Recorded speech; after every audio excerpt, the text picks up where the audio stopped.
Hey y'all. So I wanted to speak on just a little something. So colorism is real and it does happen, especially in black community, black people amongst black people.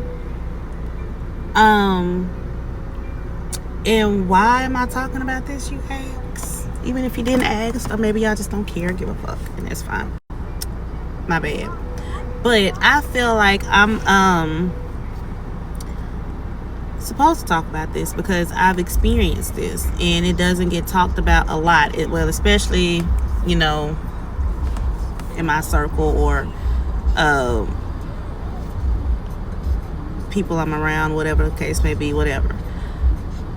But being dark skinned, and there's ladies, darker than me.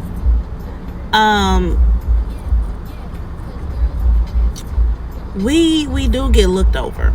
Okay, now don't get me wrong. I know everybody got a type, preference, whatever.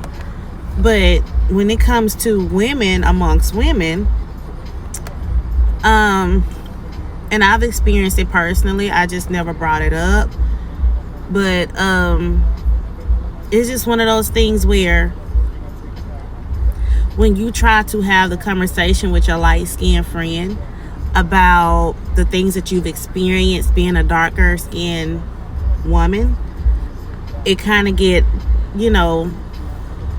pushed down, and it's like, oh girl, no, that's not it. Why would you think that? Why are you, girl, no, you're this and you're beautiful, and okay, I can be beautiful to you or whatever the case may be, but colorism is real. I've had people to look over me because they feel like, oh well, she's not light enough. And I use my intuition very well. I use a lot very well, and I let a lot of things speak for themselves because I watch how people move and I watch the company people keep. So I think people look over me because, for one, not only just my skin color, but two, like, because the way I talk. I'm loud. I can be loud. I'm not proper. Okay. I can be proper if I want to be proper, but I'm not. And it's just one of them things where I've seen a lighter skin get more recognition and more acknowledgement over me when I know I've done a lot, when I know I've done and gone above and beyond than what the average person would do, male or female. But when it comes to like women, I have gotten pushed to the side because I'm not light enough. I have gotten talked about because I'm not light enough.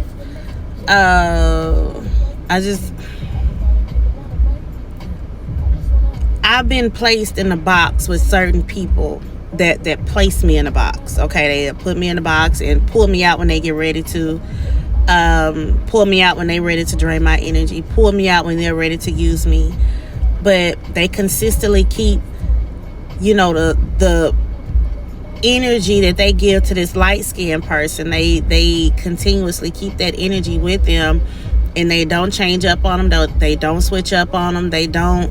And I don't know if I'm overthinking it, but I don't think that I am.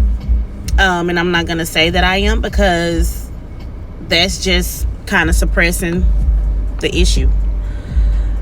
And I know light-skinned women be like, oh well, I got dark-skinned friends, and I got light-skinned friends, and I got white friends, and yeah. But I guarantee you, 9 times out of 10, your dark-skinned friend might feel a certain type of way, and they might not even tell you about it. They may have experienced something, and they probably didn't tell you about it. It's probably something that you said, something that you did, and they didn't tell you about it. It's probably something that they've said or done, and they didn't tell you about it. Like, as a dark-skinned woman, I don't say a lot. But I made a post the other day, it was on a little note on Facebook, on Messenger. You can leave a note now. But, excuse me, I put on there, as a dark-skinned woman, you notice the difference, or you'll see the difference. And I don't know if people was like, oh yeah, girl, y'all hit different, and they wouldn't understand what I was saying. I made a post, like a post on Facebook, and was like, as a dark-skinned woman, I see the difference. I noticed the difference, versus a lighter skin or whatever it was. And that post literally got looked over. People saw it, but it got looked over versus anything else that I post. So I was like, this is something that y'all really don't want to talk about. This is something that y'all don't want to indulge in, because darker skinned women do get treated differently. We do get talked to differently. You know what I'm saying? People approach us differently than they would a lighter skinned person, because I've been around light skins and gotten treated differently because I'm dark skinned. And I feel like people think that just because I'm dark skinned, I don't know, like they automatically think like, oh, she's super ghetto or she's super this and that. No, I'm not. I'm just me. So I've been placed in this box, but it doesn't get talked about enough, because colorism is real, just like racism is real. And I just, I don't like the fact that I've been hush mouthed about a lot. And I feel like this right here is the only way I can let things out, because this is the only way I will be heard if anybody sees it again. And you might not even care. You might not even give a fuck about it. And that's fine. But it does exist, and it is real. And I've experienced it. And I don't like it. There are light-skinned women that will wear the braids, that will wear, twists, things like this. And we could have the same hairstyle. We could be in the same room, going the same way. And I guarantee you, I'll get looked over because of this light-skinned person. And it has always happened. And that's with me not even saying anything.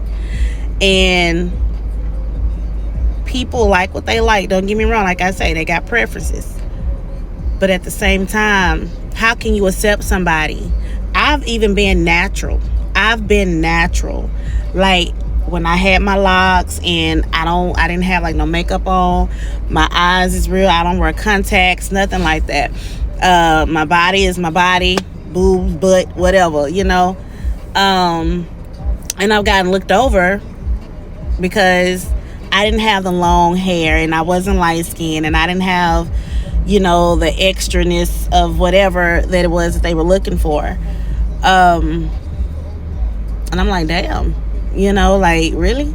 So in my mind, I try to switch it up. I'm like, okay, maybe if I change this or change that, well, let me try the pretty long ponytail, or let me try the, pretty long hair, because my braids and my twists are a little longer now, and I don't have my locks anymore, and, things like that. Like, I've made different type of changes because I was thinking that maybe it's me, but no, come to find out, people, it's colorism. Like, I've seen it, and this is not just the only definition of colorism, but this is the only definition that I can give you that I've experienced, because men and women go through it. But being in a circle of nothing but women and going through it, and you can't really express yourself, and you can't really bring it out, because they're just like, oh no, girl, you being crazy, you're overthinking it. That's not what that is. And that is what that is. And it hurts my feelings, because I can't talk about it unless I'm doing something like this. But I'll make a part 2, and I'll come back and talk about it some more. If y'all would like for me to talk about it some more, I will. And I would also like to hear, y'all thoughts on colorism and stuff like that, and how y'all feel about certain things, if you've ever experienced it or whatever. But yeah, I just want y'all to keep in mind that the shit does exist. So you got to be careful with the company that you keep. You got to be careful with a lot of things that you do. However, don't stop being you, okay? Because I'm not. Like, it is what it is. So anyway, I love y'all, and I appreciate a lot of y'all